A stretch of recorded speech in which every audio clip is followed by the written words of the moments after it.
لله رب العالمين والصلاة والسلام على رسوله خاتم النبيين وعلى آله وأصحابه وبارك وسلم عليه ما بعد. فقد قال الله سبحانه وتعالى في محكم تنزيله وفي الفرقان الحميد وكلا نقص عليك من أنباء الرسل ما نثبت به فؤادك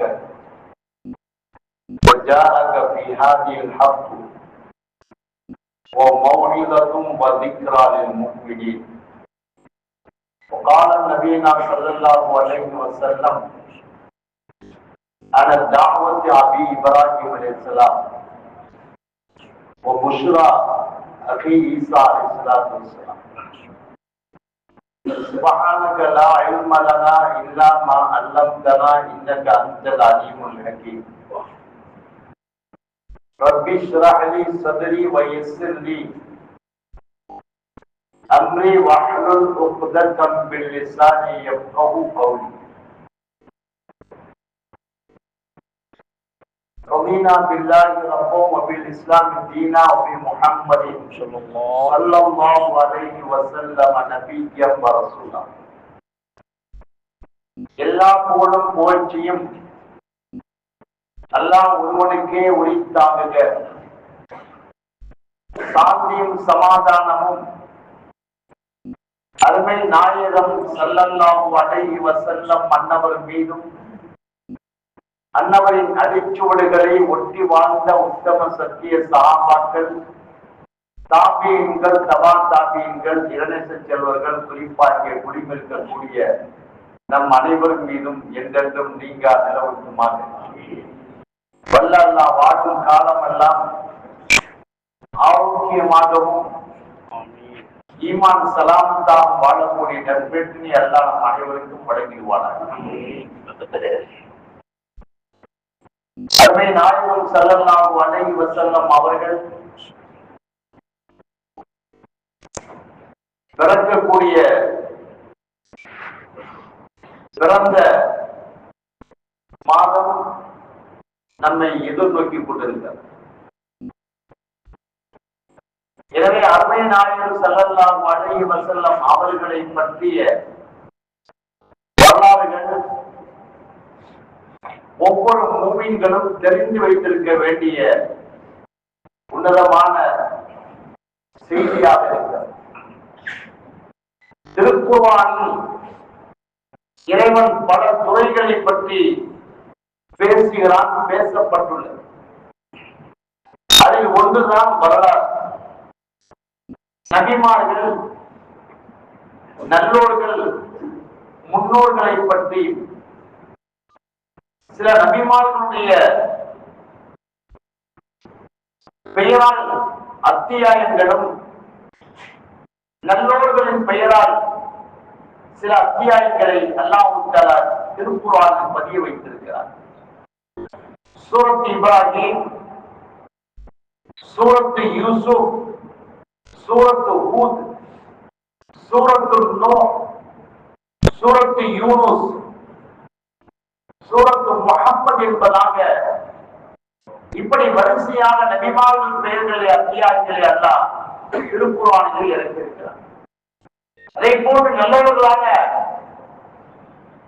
லுக்மான் அலைஹிஸ்ஸலாம் அவர்கள் பெயரால், அன்னை மரியம் அலைஹிஸ்ஸலாமுடைய பெயரால் நீதமாக நேர்மையாக இறைவனுக்காக வேண்டிய வாழ்ந்த குகைவாசிகளை, வாலிபர்களை பற்றி ஒரு அத்தியாயம். இப்படியெல்லாம் அல்லாஹ் தஆலா இறக்கி இருக்கிறார். சொன்னால் அல்லாஹ் குர்ஆனிலே சொல்லி காட்டினார். நபியை பார்த்து ஒக்குல்லன் நகுஸ்ஸு அலைக மின் அன்பாஇ ருசுலி, நபியே உங்களுக்கு நபிமாருடைய வரலாறுகளை நாம் திருக்குர்ஆனில் உங்களுக்கு நாம் சொல்லி இருக்கிறோம். ஏன்னு சொன்னால்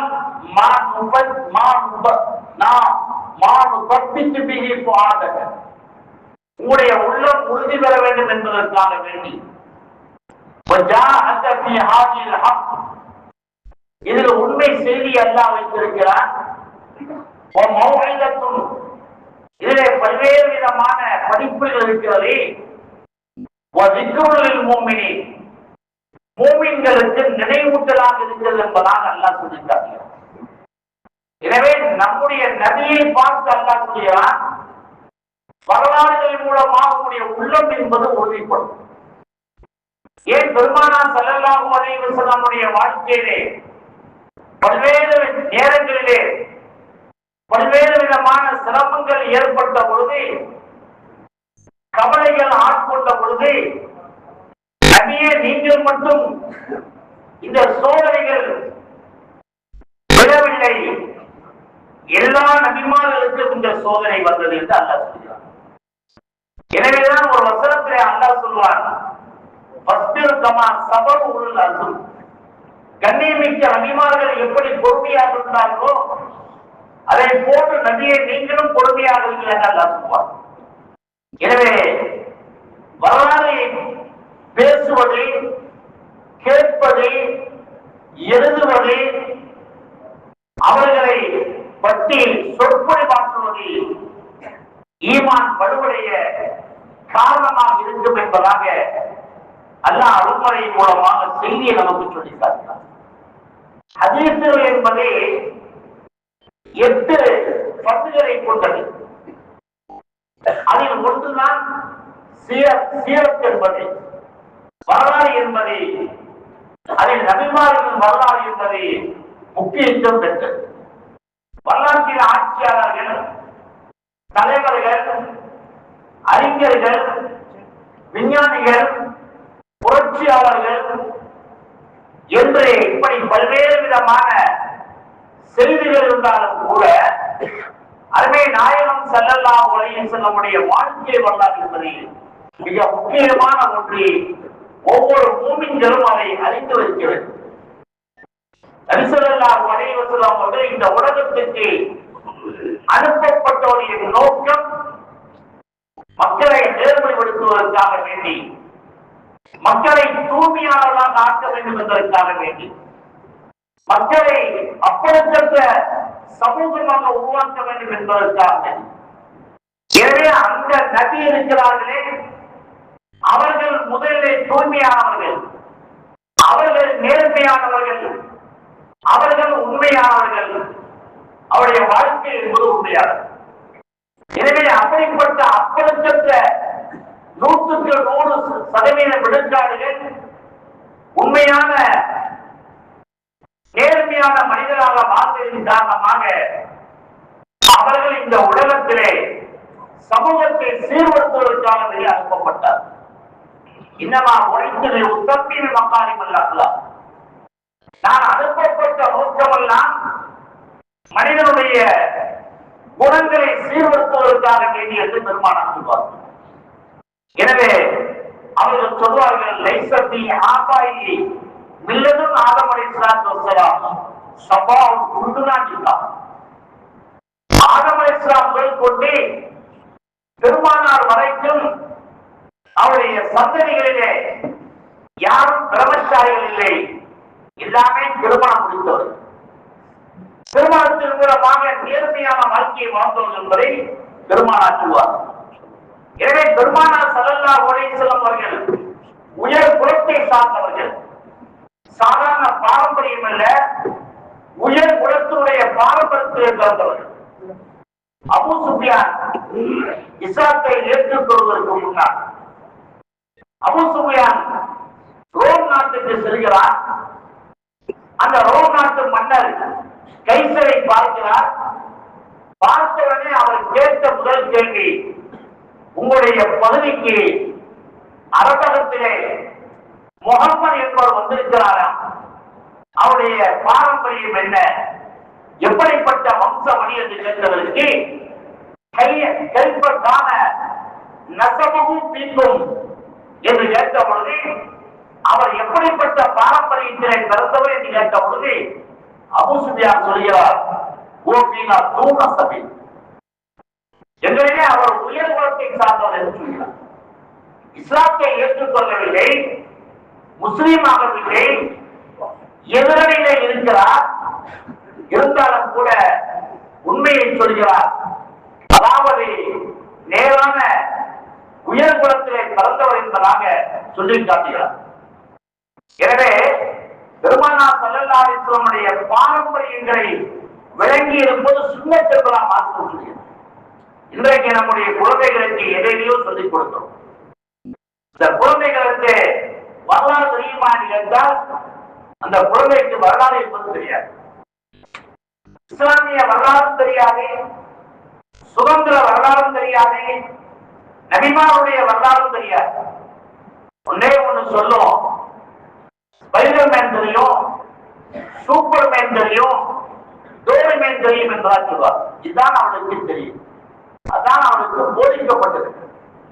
எனவே அந்த குழந்தைகளுக்கு பெருமானாருடைய பாரம்பரியங்களை, அவருடைய கோத்திரங்களை சொல்வதன் மீது கடமை என்று மாற்றம் சொல்கிறது. புகாரியிலே 21 தலைமுறைகளை பற்றி புகாரில் இருக்கிறது. குறைந்தது அல்லாஹ்வுக்காக சொல்ல வேண்டும். ஆதம் அலைஹிஸ்ஸலாம் முதல் கொண்டு வரலாற்றிலே பெருமானார் ஸல்லல்லாஹு அலைஹி வஸல்லம் அவர்கள் வரை அவருடைய ஆபாக்கள் பதியப்பட்டிருக்கிறது. பெருமானார் ஸல்லல்லாஹு அலைஹி வஸல்லம் அவர்கள் ஆலமே அருவாக்கிலே உயிர் உலகம் என்று சொல்லக்கூடிய அந்த ஆலமே அருவாக்கிலே நபிமாருடைய ரூஹை எல்லாம் ஒன்று திரட்டி அல்லாஹ் தஆலா ஒரு கேள்வியை கேட்கிறார். அப்படி நபிமாருடைய ரூஹ் எல்லாம் ஒன்றாக இருக்கின்ற பொழுது ஒரு இடத்துல பிரகாசமான ஒரு பேர் தெரிகிறது.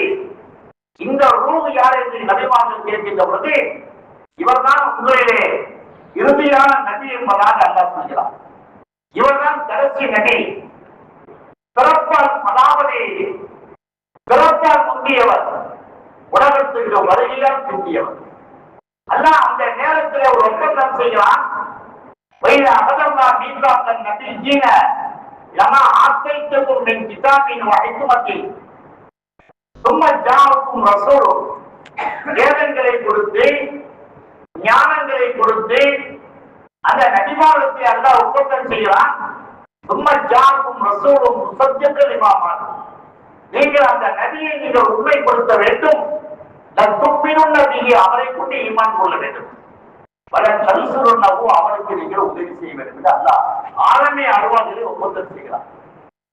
அவரை நீங்கள் ஏற்றுக்கொள்ள வேண்டும், அவருக்கு நீங்கள் உதவியாளராக இருக்க வேண்டும், அவரை நீங்கள் உண்மைப்படுத்த வேண்டும் என்று அல்லாஹ் சொல்கிறார். சொல்லிவிட்டு கால ஆக்கருத்தும் வாக்கத்தும் அல்லாஹ் தாரித்தின் மிஸ்ரி, நீங்கள் ஒப்பந்தத்தை ஏற்றுக்கொள்கிறீர்களா?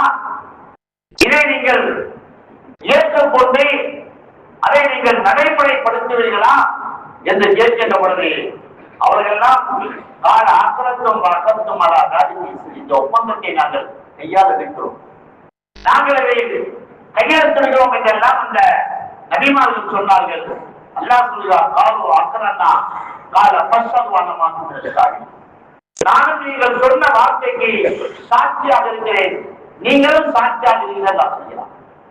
எனவே நபிமாருடைய ஒவ்வொரு நபிமார்களும் இந்த பூமிக்கு வந்த பொழுது பெருமானுடைய வருகையை சொல்லிக் கொண்டே இருந்தார். பெருமானார் சொல்வார்கள், நான் என்னுடைய தந்தை இப்ராஹிமுடைய துஆவினுடைய வெளிப்பாடு என்று சொல்வார். காபாவை கட்டி முடிக்கிறார்கள். கட்டி முடித்து விட்டு தந்தையும் தலையையும் சேர்ந்து துஆ செய்கிறார்கள். இறைவா, நாங்கள் செய்த பணியை நீ ஏற்றுக்கொள்வாயா, ரப்பனா தகப்பல் மின்னா இன்னக அன்தஸ் ஸமீஉல் என்று சொல்லிக் கொண்ட துஆவுடைய வரிசையிலே ஒரு தூதுவரை நீ அனுப்புவாயாக, வபாத்தையும் ரசூலம், ஒரு தூதுவரை என்னுடைய சமுதாயத்திலிருந்து நீ அனுப்புவாயாக. அந்த தூதுவர் குர்ஆனை ஞானங்களை கற்றுக் கொடுக்கக்கூடிய நபியாக இருக்க வேண்டும் என்று இப்ராஹிம் அலைஹிஸ்ஸலாம் அவர்கள் காபாவை கட்டி முடித்த பொழுது அல்லாஹ் அவர்களை கேட்கிறார் என்று சொன்னால், எந்த அளவுக்கு இப்ராஹிம் அலைஹிஸ்ஸலாம் மிகப்பெரிய நபியாக இருந்து கலீலுல்லாஹாக இருந்து கூட அல்லாஹ் அவர்களுடைய துஆ செய்கிறார்கள். எனவேதான் பெருமானார் சொல்வார்கள், அட தாவத் அபி இப்ராஹிம், இப்ராஹிம் அலைஹிஸ்ஸலாமுடைய துஆவுடைய வெளிப்பாடு தான். ஈசா அலைஹிஸ்ஸலாமுடைய சுபச்செய்தி சொல்வார், ஈசா அலைஹிஸ்ஸலாம் அவர்கள் சொல்வார்கள், பெருமானாருடைய வருகையை பற்றி சொல்வார்கள். வைது கால ஈசா இப்னு மரியம யா பனி இஸ்ராயீல இன்னி ரசூலுல்லாஹி இலைக்கும் முஸல்லிமன் லிமா மாக்கும். அந்த வரிசையை சொல்வார்கள், எனக்கு பின்னால் அஹ்மத் என்று சொல்லக்கூடிய நபி தோன்றுவார் என்பதாக ஈசா அலைஹிஸ்ஸலாம் சொல்வார். எனவே இந்த ஆலமே அருவாதிலே அந்த ஒப்பந்தம் எடுக்கப்பட்டு அந்த நூரே முகமது என்று சொல்லக்கூடிய பேருடைய பாபா ஆதம் அலைஹிஸ்ஸலாமுடைய நெற்றியிலே அல்லாஹ் பதிக்கிறார். அதற்கு பின்னால் அந்த நூரே முகமது என்பதை ஒவ்வொரு நபிமானுடைய வழியாக அதை பதிவு செய்து வைத்திருக்கிறார்கள் ஆசிரியர், வரலாற்று ஆசிரியர்கள். புகாரி போன்ற கருணங்களை பதியப்பட்டிருக்கிறது. ஆதம் அலைஹிஸ்ஸலாத்தில் இருந்து சீசரசாத்துக்காக ரூஹ் வருகிறது, பெருமானாருடைய பேரொளி வருகிறது. அதற்கு பின்னர் சீசர் அலைஹிஸ்ஸலாம் ஆதம் அலைஹிஸ்ஸலாத்துக்கு 40 குழந்தைகள். அது 40ல சீசர் அலைஹிஸ்ஸலாமுடைய வழியாக தான் வருகிறது, அவர்கள் நபி. அதற்கு பின்னர் அவர்களுக்கு 13 குழந்தைகள். அதிலே அனூஸ் என்று சொல்லக்கூடிய எந்த விதமான சிறை வணக்கம் இல்லாத ஒரு மனிதனுடைய வழியாக பெருமானாருடைய பேரொளி தோன்றுகிறது. அதற்கு பின்னர் அவருடைய மகன் கைனான் என்று சொல்லக்கூடியவர் மூலமாக நீளமாக வாழ்ந்தவர் தன்னுடைய குழந்தைகளுக்கு தன்னுடைய சொத்துக்களை சரிசமமாக பகிர்ந்து கொடுத்த நீளத்தை இந்த உலகத்தில் நிலைநாட்டியவர் வழியாக வருகிறது. அதற்கு பின்னால் அவருடைய மகனார் மெஹலாயில் என்று சொல்லக்கூடியவர் மூலமாக, அதற்கு பின்னால் அவருக்கு 6 குழந்தைகளே அஹமூத் என்று சொல்லக்கூடியவர் மூலமாக அவர்கள் தான் இத்ரீஸ் அலைஹிஸ்ஸலாம். அவருடைய குழந்தை யாரித் என்பவரின் மூலமாக, யாரித்துடைய குழந்தை முத்தவஸ்ஸல் அவர்கள் மூலமாக, அவருடைய குழந்தை லமத் மூலமாக, அவருடைய குழந்தை தான் நூஹ் அலைஹிஸ்ஸலாம். அந்த பேரொளி நூஹ் அலைஹிஸ்ஸலாம் வழியாக இந்த நூஹ் அலைஹிஸ்ஸலாம் அவர்களை சுமந்திருப்பதின் காரணமாகத்தான் அவர்கள் கப்பலை கட்டினார்கள். தூஃபானிலே அவர்கள் வெற்றி கொண்டார்கள், வெள்ளப்படையில் சென்று மாற்றம் சொல்கிறது. அதற்கு பின்னால் ஷாம் அவருடைய மகன், அவருடைய மகன் அர்பவத், அவர் மகன் அசத், அவருடைய மகன் சானா, அவர்களுடைய மகன் நாபியா, அவருடைய மகன் அலஹீம், அவருடைய மகன் ஷாருக், அடுத்து அவருடைய மகன் நாகூர், அதை போன்று தாரீக். அதற்கு பின்னால் தாரீக்குடைய மகன் தான் நபி இப்ராஹிம் அலைஹிஸ்ஸலாம் அவர்கள் வழியாக அந்த பாக்கியம் தான் காபாவை கட்டக்கூடிய பாக்கியத்தை பெறுகிறார்கள். அவர்கள் வழியாக இஸ்மாயில் அலைஹிஸ்ஸலாம், இப்ராஹிம் அலைஹிஸ்ஸலாத்துக்கு 2 குழந்தைகள், ஒன்றே இஸ்ஹாக், இப்ராஹிம். இஸ்ஹாக்கின் மூலமாக ஆயிரக்கணக்கான நபிமார்கள், ஆனால் இஸ்மாயில் மூலமாக அருமை நாயகம் ஸல்லல்லாஹு அலைஹி வஸல்லம் அவர்கள் மட்டும்தான். எனவே அதற்கு பின்னர் ஜபீல் என்பவர், கைத்தார் என்பவர் மூலமாக, கைத்தாருடைய மகன் ஜபீல், ஜபீலுடைய மகன் நபுத், நபுத்தின் மூலம் சாலமன், அதை போன்று அம்யசா, அம்யசாவுடைய மகனார் யசா, அதை போன்று அவருடைய மகனார் உருது, உருதுடைய மகனார் உத்து, உத்துடைய மகன் அதுனான். இந்த அதுனாலில் இருந்துதான் புகாரில் இடம்பெற்றிருக்கிறது. இந்த அதுனாலில் இருந்து பெருமானார் வரைக்கும் 21 தலைமுறைகள் வருகிறது. அந்த 21 தலைமுறைகளை நம்முடைய குழந்தைகளுக்கு நாம் கற்றுக் கொடுக்க வேண்டும், போதிக்க வேண்டும் என்பதாக நமக்கு மார்க்கம் சொல்லி காட்டியது. அதற்கு பின்னால் முபீன் என்று சொல்லக்கூடியது. இவர் காபாவுக்கு வரக்கூடிய அத்தனை பேருக்கும் உணவு வழங்கக்கூடிய பொறுப்பை ஏற்றார், யாரையும் பசியாக விட மாட்டார். அதற்கு பின்னால் முதல் அவருடைய மகன் நிசாம், அவருடைய மகன் இலியாஸ், அவருடைய மகன் முக்ரிகா, அவருடைய மகன் உசைமா, இன்னும் அவருடைய மகன் கினானா, அவருடைய மகன் நபல், அவருடைய மகன் மாலிக், மாலிக்குடைய மகன் பஹத். இவர் மூலம் தான் குறைஷிகள் உருவாகிறார். குறைஷி வம்சம் என்பது இந்த பகை மூலமாக தான் உருவாகிறது. குறைஷிகள் என்பவர்கள் குடியில்லாதவர்கள், அந்த கூட்டம், அந்த கோத்திரம் குடி பழக்கம் இல்லாதவர்கள், விபச்சாரம் இல்லாதவர்கள், பொய் இல்லாதவர்கள், ஏமாற்றம் இல்லாதவர்கள். அதை போன்று அவருடைய மகன் ஹாலித், அவருடைய மேல் லுயீப், அவருடைய மகன் ஜாத், அவருடைய மகன் முர்ரா, அடுத்து அவருடைய மகன் கிலாத், அவருடைய மகன் ஹுசைன், அவருடைய மகன் அப்து மனாப். அப்து மனாப் என்று சொல்லக்கூடிய அவர் கோடையிலே ஒரு பயணமும் குளிர்காலத்தில் ஒரு பயணம் என்பதை அறிமுகம் செய்தவர். ஈராக்கு குறைசி அல்லாஹ் சொல்வான், ஈராக்கு குறைசின் ஈராக்கியின் ரெஹலத்த ஷித்தாய் வஸை, கோடையிலே ஒரு பயணம் சாமுக்கு, குளிரிலே ஒரு பயணம் என்பதாக திருக்குர்ஆன் இடம்பெற்றிருப்பதை இவர்தான் அறிமுகப்படுத்தியவர். அதை போன்று ஹாசிம் என்பவர் மக்காவில் இருக்கக்கூடிய அத்தனை பேருக்கும் உணவுடைய பொறுப்பை ஏற்றவர். ஷாமுக்கு சென்று வியாபாரம் செய்து அந்த வியாபாரத்தின் மூலமாக கிடைக்கப்படக்கூடியதை லாபங்களை கொண்டு 3000 பேர்களுக்கு உணவளிக்கக்கூடியவர்கள். அதை போன்று அப்துல் முத்தலிப், இவர்தான் பெருமானாருடைய பாட்டனார். அப்துல் முத்தலிப் அவர்கள் ஒரு நாள் கூட தனியாக சாப்பிடுவதில்லை. குறைந்தது பறவை பச்சிலங்களுக்கு போட்டுவிட்டாலும் சாப்பிடுவார்கள், யார் மனிதர்கள் கிடைக்காவிட்டாலும். அதை போன்று பெருமானாருடைய பிறப்புடைய சுபச்செய்தியை சொன்னவர்கள்.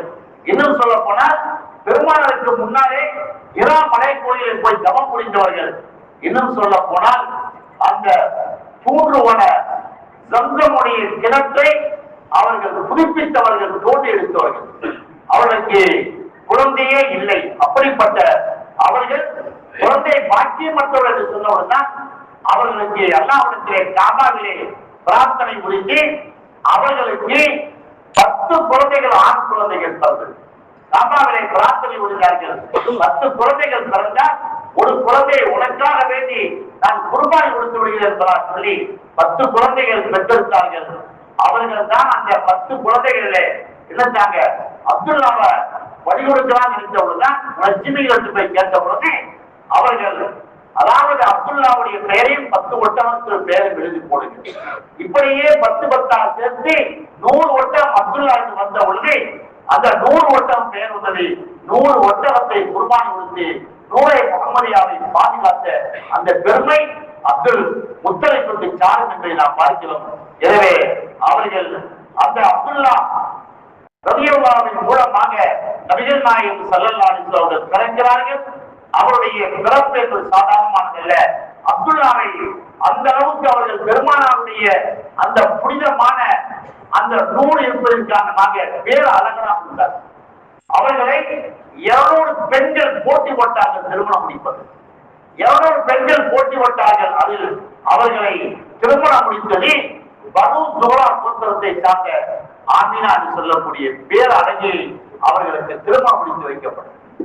பெருமானார் ஸல்லல்லாஹு அலைஹி வஸல்லம் தந்தை அப்துல்லாவை அவருடைய தாய் ஆமினாவுக்கு திருமணம் முடிக்க வைக்கப்பட்டு அதற்கு பின்னர் அவர்கள் 10 மாதங்கள் சுமந்து அவர்களுடைய சுமந்திருக்கக்கூடிய நேரங்களிலே ஒவ்வொரு நபிமாரும் கனவிலே வந்து சுப செய்தி சொல்வார். ஆமீனா அம்மாவுடைய கனவிலே ஒவ்வொரு நபிமார்கள் வந்து கனவிலே சுப செய்தியை சொல்வார்கள்.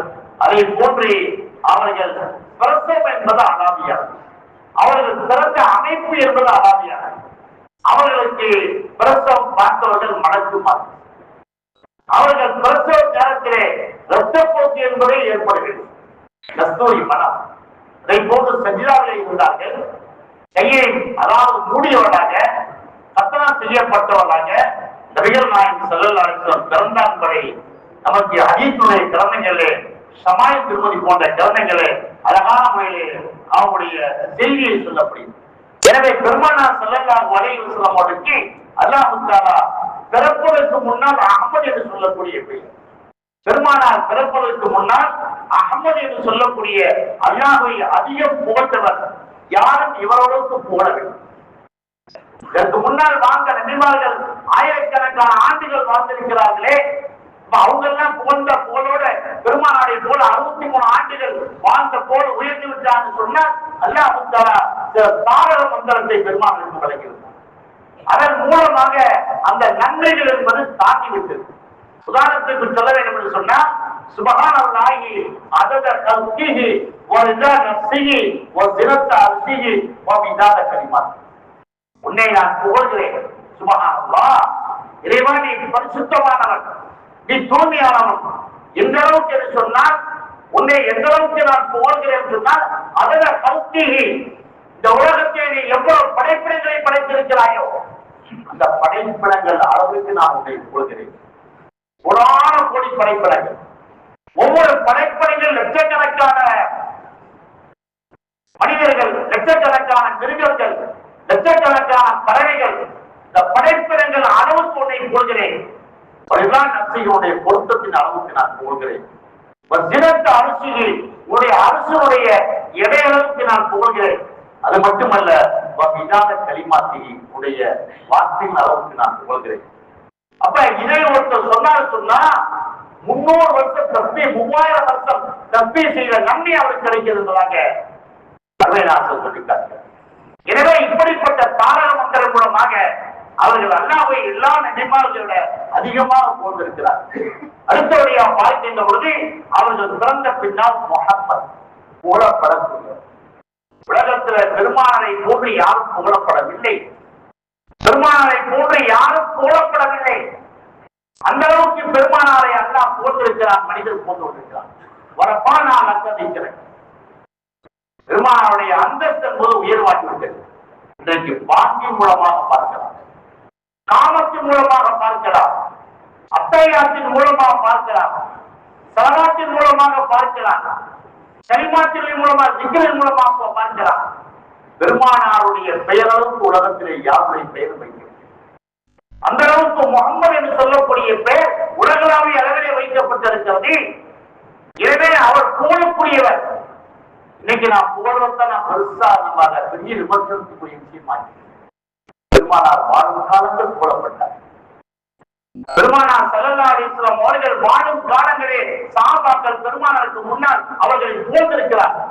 ஹஸ்ஸான் இப்னு சாபித் புகழ்ந்திருக்கிறார்.